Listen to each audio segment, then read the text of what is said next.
இன்றைக்கு உருவாக்கி தந்த தலைவர் நம்முடைய முதலமைச்சர் அது மட்டும் இல்ல, நம்மளா சென்னைக்கு போய் எழுதுறோம். ஒரு சித்தாந்த வேலைக்கு போனா கூட 900 ரூபாய் சம்பளம். எவ்வளவு சம்பளம்? 900 ரூபாய். இந்த பக்கம் விழுப்புரம் பக்கம் போயிட்டீங்கன்னா 130 தான் கூலி. எல்லாம் விவசாயம். அதோட தொடர்ந்து வேலை இருக்காது. அந்த வறுமையில் இருக்கிற அந்த குடும்பம் என்ன பண்ணுவாங்க, குழந்தைங்க சாப்பாடு ஸ்கூல் கட்டுவாங்க. அது படிக்குமா? இது வாரியார் சொல்றது கூட இல்லையாமா? அப்ப அந்த குழந்தை என்ன ஆயிடுவான்? மக்காயிடுவான். புக்ஸாலே இருக்கா? இதை தொடர்ந்து நம்ம முதலமைச்சர் என்ன பண்றாரு? தமிழ்நாடு வந்து எவ்வளவு தொடக்கப்பள்ளி கணக்கெடுத்தாரு,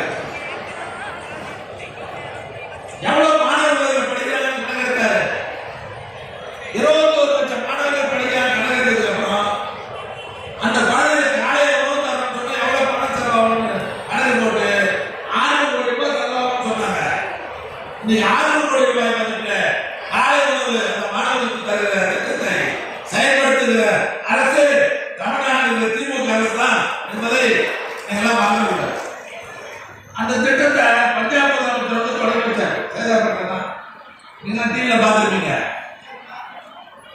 அந்த பஞ்சாப் முதலமைச்சர் அந்த மாநில சொல்றாருன்னா, இது ஒரு மகத்தான திட்டம், தமிழ்நாட்டில் நான் தொடங்கி வச்சிருக்கிறேன், ஆனா எங்க மாநிலத்தில் இல்லை, நான் ஊருக்கு போனோம்னே எங்க ஊர்ல இந்த திட்டத்தை நானும் செயல்படுத்துவேன் என்று சொல்லி இன்னைக்கு பஞ்சாப் மாநிலத்தில் கன்னட மாநிலத்தில் இன்னைக்கு இந்த திட்டத்தை செயல்படுத்துகிறாங்கன்னா பிற நாடுகளில் பிற மாநிலங்களில் கூட இந்த திட்டத்தை செயல்படுத்துவதற்கு காரணமானவர் நம்முடைய முதலமைச்சர்.